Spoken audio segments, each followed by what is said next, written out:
We're building our own custom aluminum catamaran from scratch. And so far, all of our attention has been on this bad girl right here. But as any cruiser knows, the mothership is only half the story, because day-to-day life on the water actually revolves around something a lot smaller. The Dinghy is a pocket-sized boat that you tote around the world with you. It's how you explore anchorages, get to the beach, scout out shallow water, go diving and wakeboarding, bring your groceries home, and engage in, well, whatever you want to call this. It's basically like the sailor's version of the family car. And like the family car that needs to get tucked away in the garage, we need to be able to hoist the dinghy out of the water at night, or when we're sailing. There's a lot of tried and true ways to lift and store a dinghy, but we're experimenting with something new that I've never seen on any other boat before. Dan and I had our moment over a couple of beers where we said, well, why don't we use an ATV winch? It says it's capable of lifting 3,000 pounds. And that's one of the coolest parts of building your own boat. The creativity and freedom to imagine your dream setup and bring it to life. Sometimes it works. Dad, you're lifting the dinghy. Sometimes it doesn't. What do you think about that? Okay, try two. We'll do something else. But that's what makes it so fun.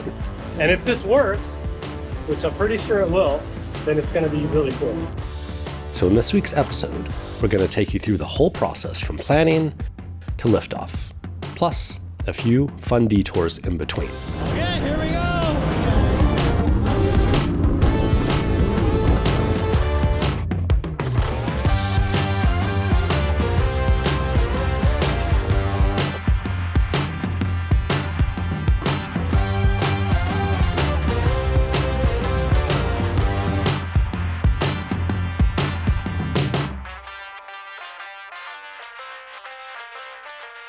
Okay, what's going on here? A couple weeks ago, Dan and I were having some drinks together because Dan won a very cool award for the Redlands Chamber of Commerce Business Excellent Award for Stradbroke Yachts. We got all dressed up.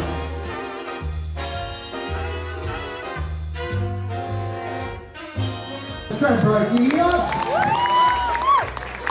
As you can tell, I'm not the best at public speaking, but we built a very nice boat.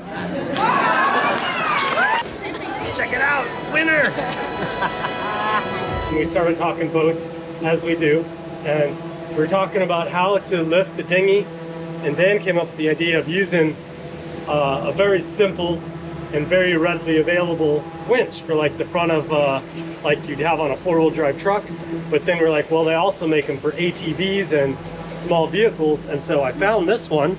It says it's capable of lifting 3,000 pounds, 1,368 kilos. So we're gonna mount the X-bolt up here. I think we're looking for a position something like this. And then we're gonna run the line like this through this plate to one of these sweet Rutgerson blocks at the end. So two lines shooting down that'll then go out to our lifting blocks and then down. And if this works, which I'm pretty sure it will, then it's going to be really cool. Before we continue with our potentially genius or potentially harebrained scheme, I want to explain why we want to deviate from the more traditional methods in the first place. Most catamarans use davits on the stern with lines and winches that you either crank by hand or electrically if you're feeling fancy. Something like this, for example. But we have a different vision.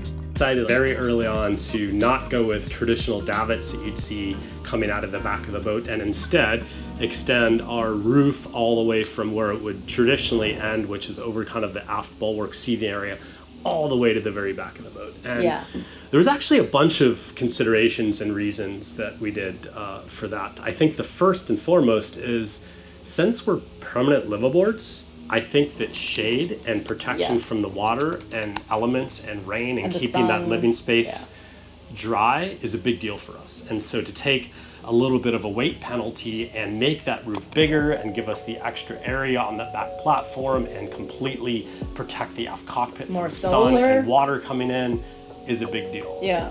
And then, yeah, absolutely. So the other reason is if you look at most davit setups, there's a bunch of them here in the yard. You have the davits coming out of the back of the boat. They kind of occupy the space off the back of the transom or the aft bulwark. Yeah. And then what does everybody do? I've seen so many variations where you end up with this massive structure that somehow gets bolted onto the top of it that's supporting as many solar panels as you can fit. Yeah. And so we're thinking, well, if that's the purpose, is two purposes. Number one, to lift the dinghy. Number two purpose is to house a bunch of solar. Then why not just build it into the design from scratch instead of a bolt-on? Because you're already adding weight of all this structure to support the solar panels and the davits themselves. So now we've just integrated into the actual boat itself. So we've got, more room for solar. We've got more room for water catchment up there. We've got more shade. And also it added quite a bit of area to the back of the boat. It basically gave us another 1 meter of usable platform space back there that's 5 meters wide. Yeah. So it's a very cool kind of like chilly. I might set up a hammock back there. There's all sorts of things. Dive gear, storage. And another thing, I guess, too, that we discussed a lot and that you were kind of certain about, it was like that you didn't want any winches back there. Yeah, so I've always had this problem with winches and functional sailing hardware and dinghy lifting mechanisms kind of running through the space, and you see it especially on a lot of catamarans too. Right off the davit you have a couple of winches, and that's like a prime chilling in the hangout area. And so if you have like lines and blocks and winches running there, then it sort of takes up all that space. And we wanted that space to be usable, like cooking, like seating. We have our barbecue grill there, we have our sink there. It's kind of like an outside entertainment and it's kind island. Of clean and nice. And it's clean and it's flush. And so instead we wanted to find a way to do it on the top and keep it out of the way. And then Dan and I had our moment over a couple of beers where we said, well, why don't we use like a winch? And I originally started looking at marine drum winches that were used for anchoring, but they're massive. You know, I mean, they're meant to hold like 50 meters of chain, and we didn't need that. We need to hold like 4 meters of 10 millimeter line, right? And so we went with an ATV winch. Yeah. And I think it's pretty cool. Yeah, I think it's really cool too. We're gonna prove the concept. Watch. All right, guys, before we get on with fabricating the coolest dinghy lifting system that anybody has ever seen, a very quick word from the sponsor of today's video, NordVPN. So we've used NordVPN for well over 5 years now. I use it to mask my IP address and also make sure that my internet service provider is not snooping or deprioritizing any of my traffic. And Kazi uses it so that she can stream shows for Sierra in Swedish. If you have ever traveled abroad and tried to stream your favorite show, you know exactly what I'm talking about. NordVPN has hundreds of servers worldwide that can transport you literally anywhere in the world. VPN literally stands for Virtual Private Network. You can think of it as a encrypted secure tunnel that all of your data and internet traffic is routed through instead of the open internet. What really makes NordVPN stand out is a special feature called Threat Protection Pro. It can protect you from phishing scams, malware, and even fake shopping sites that are really just fraud at the click of a button. So do yourself a favor and sign up with NordVPN. Right now, if you use our special link, which I'm gonna put below and also in the description, it is nordvpn.com/svdelos. You can get an incredible deal of 4 free months on the 2-year plan. There is also a risk-free 30-day money-back guarantee, so you really can't go wrong. Once again, that link is nordvpn.com/svdelos. Check it out, you won't regret it. Thank you so much for watching, and now let's get back to creating and fabricating that amazing dinghy lifting system.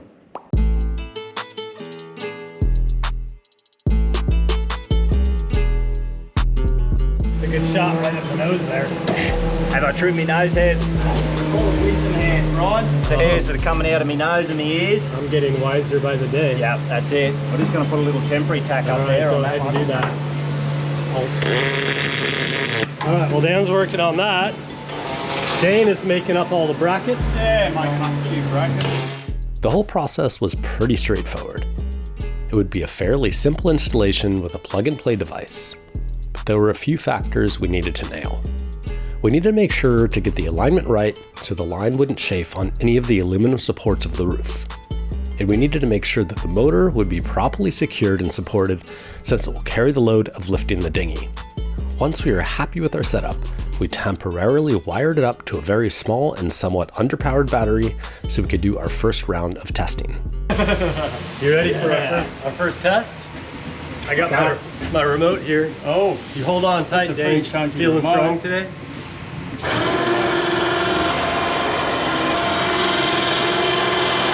It's not exactly quiet. sounds tough. Sounds mean. We played around with it for a bit and felt pretty good about our placement. And after Dan finished documenting our progress thoroughly and professionally with the GoPro, we're ready to up the stakes with our next test. All right, we're getting ready to do our first real world test here. Test number 1 is, can Dan tie a bowline? Hang on, just gotta go to the toilet quickly. Remember, this is gonna lift you up. I'm just gonna tie a granny knot. You can't tie knots, tie lots. We're gonna work on your bowling skills, Dan. There you go. Alrighty, get in there. Get in there now. All right, we ready? Just go steady, because I welded that. It lifts in, it'll lift anything. Here we go.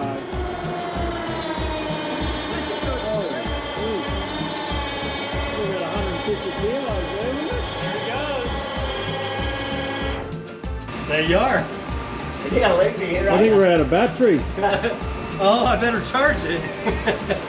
Does this thing go in reverse? Oh, that's a Be ready problem. for a sudden fall. While we remained completely focused on the task at hand, meanwhile Kaza had some pretty big stuff in the works too.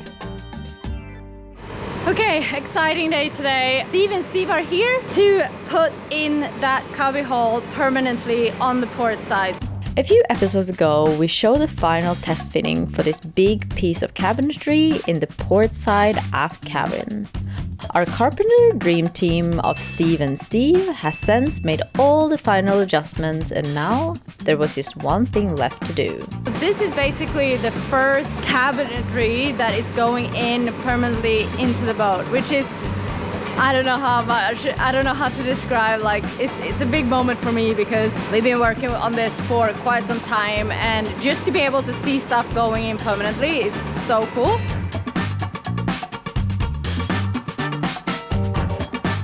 Seeing this beautiful handiwork getting ready to go in the boat makes it look effortless. But it's actually been such a long journey to get here, with tons of steps along the way. Number 1 is coming up with a design. So I need to choose basically how I want it to look like and what materials I want to use. This literally took months to do, with endless sketches and models, tons of back and forth with the Steves, flipping through every sample book known to mankind, and multiple trips all around Brisbane to find exactly what we wanted. The second step is that Steve then take measurements on the boat and then take a template. Here is an example of a template that they made for that starboard side big panel. These templates are made of cheap plywood so that the Steves could dial everything in before ever touching the finished hardwood. In a space this irregular, the templates allow for all the necessary micro adjustments and tweaks until everything lines up perfectly. Once the template is dead on, it becomes the master pattern they use to finish the final cabinets. Then he draws it in the computer in 3D, and I have a look at it and I give it a thumbs up, and then they basically make it. They take it up here, they test fit it without any veneers on it. When that's all good to go, then they take it back to their shop and they basically put the veneers on, finish everything. They bring it up here, and then I take it to, I guess, what step is that? Oh God, I lost my steps, but I take it to the painters. The painters put clear coat on it, and then I get it back from the painters. I contact Steve, and then they come up and fit it. It's quite a process. I mean, we started working on this panel like a few months ago, so it's a few months in the making. So that's where we are today. We just got all the pieces back from the painters a few days ago, and now the thieves are assembling everything and preparing to make the permanent installation. Here you see them screwing together the boxes that will make up the cubby holes. Then it was time to start connecting the boxes to the main panel. And then begin the task to get everything perfectly in place. With everything locked in place and drying, the last little details was putting in the little sliders that will allow you to open and close the cubbies. And voila! Just like that, our boat was starting to look like a home, and we couldn't be happier. I'm so stoked with how this turned out. It looks amazing. So it's all glued in. Look at this, guys. There's a lot of things that can start happening now. We're gonna put in the bed base as well. Closets are gonna start to go in. I'm just really stoked how this turned out. This was a big milestone day and I am so hot. It's like 1,000 degrees in here, so I think it's time to take weekend and come back on Monday.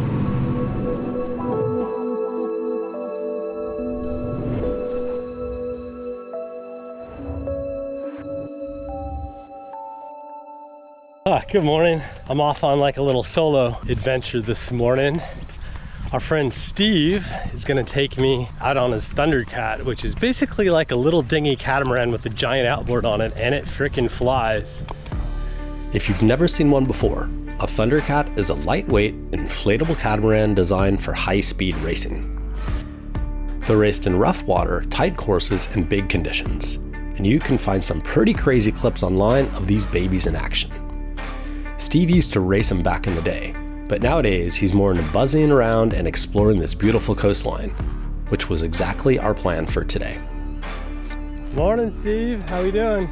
Conditions are looking pretty good, huh? Ready to go for a little rip? Ready? Ready. All right, hit it. Ready whenever you are. Woo!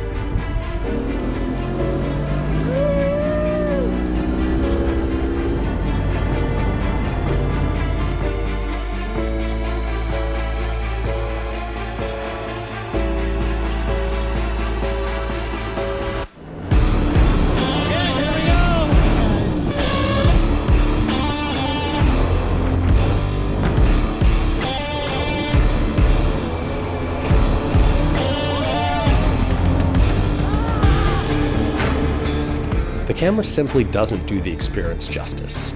We were hauling ass through super shallow water and blasting our way through the shore break. You can't really tell from the video, but we were actually launching into the air over some of those breakers.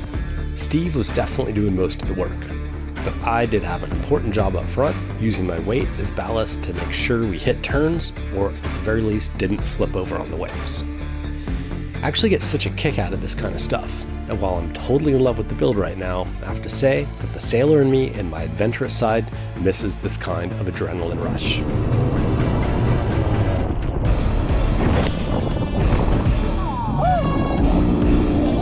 Our total track for the day covered right around 50 miles, which for context would probably have taken us a full day in our old dinghy Maggie, because we'd have to stay well clear of the surf. We pretty much circumnavigated Stradbroke Island, and apart from the thrill of it, we also got to enjoy some stunning views out on the water. You can get way up the beach. Really shallow water. Really shallow, a bit of a shore dump today. I gotta tell you, I think that's pretty much Kaz's worst nightmare. She hates going fast and she hates being in boats around waves. So putting those two together Wouldn't be pretty. is not good for her, but I'm enjoying it. All right, ready to hit it? Let's do it. All right. We took off again to continue around the point, but before we could even throttle up to full speed, we had some unexpected guests that caught our attention. Dolphin break. Hey, dolphins. Cool. Wow.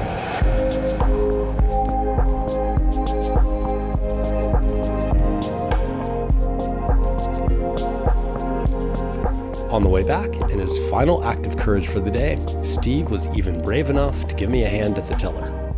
It was a pretty incredible way to wrap up the weekend, and now I was even more fired up to get back to our own dinghy in the shop the next day.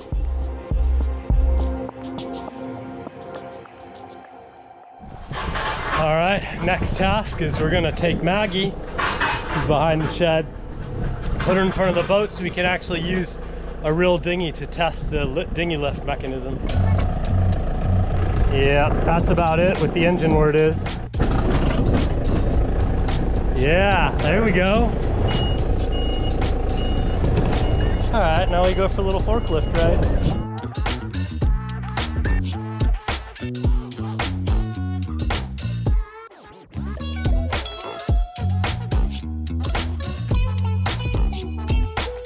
Past one of dinghy davits.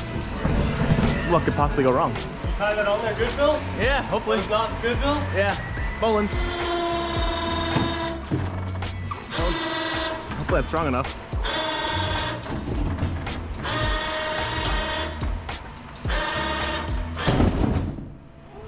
The line broke. That line broke. Okay. What do you think about that? Okay, try two. We'll do something else. It shouldn't have been a surprise that that old line that's been sitting in the sun, getting UV damage on the dinghy for the last 8 years finally bit the dust. But we did gather some good info from our first test nonetheless. We confirmed that the motor was strong enough to lift the dinghy, it drew well under its rated power, and then the brackets were secure enough to support the load. That's already half the battle right there, and we were confident that we were moving in the right direction. All right, take two. What could go wrong again? Stronger line, hopefully. That's up. Nothing appears to be bending or anything, right? Didn't really struggle when you lifted it. Bracket didn't pull out. Bracket didn't pull out. Couldn't remember if I'd welded it or not. It's just tacked on there. Yeah, looks alright. Alright, lower her down. Lower her down. A little ghetto to wiring here. But Yeah, but whatever. We're doing it. Things were going pretty smooth so far, but I did have a few tweaks that I wanted to make to the blocks and mounts. But in the meantime, we were ready to dive into a side quest that we've been anxiously waiting for a while now. Another very exciting thing that we've been waiting for 2 months now is our barbecue. Yay! We finally got it. I'm gonna rip it out so you can have a look. Yeah, how's it looking? It's good. Yeah. Just you open it like that, right? We just have to figure out exactly where to place it, cut the hole, and yeah.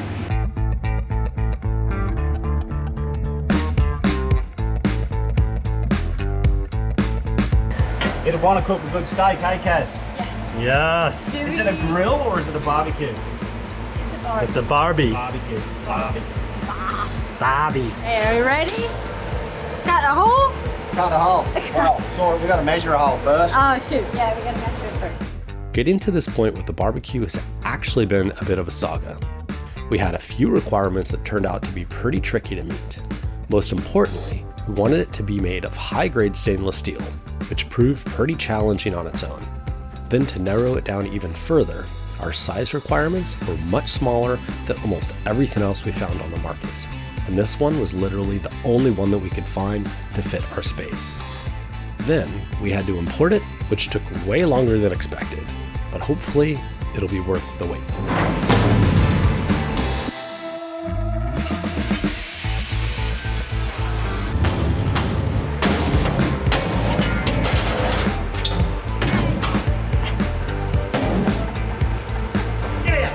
Get out of there. It's a decent sized hole. Big hole, isn't it? Yeah. Gonna need a bit of stiffening up. The countertop had lost some of its strength and rigidity when we cut out the hole and the support that was underneath it. So Dan took some angle, measured and cut it to size, then welded it in to reinforce everything again from below.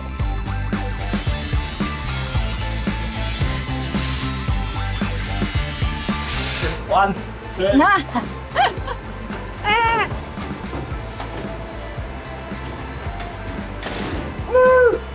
Nice. Go, Kaz. Wow. Stop, Dan. I think it's a little bit crooked. Just kidding. It's perfect. Look at that. Flipping burgers. With the Barbie officially ticked off the list, we were ready for one more win before wrapping up the day. There it goes. So we tested this before, and we wanted to make a few changes, so I got the right lines. I got some better blocks, and we've got everything set up. Got a battery. I think we're ready. I got my remote. All right, pick up the dinghy.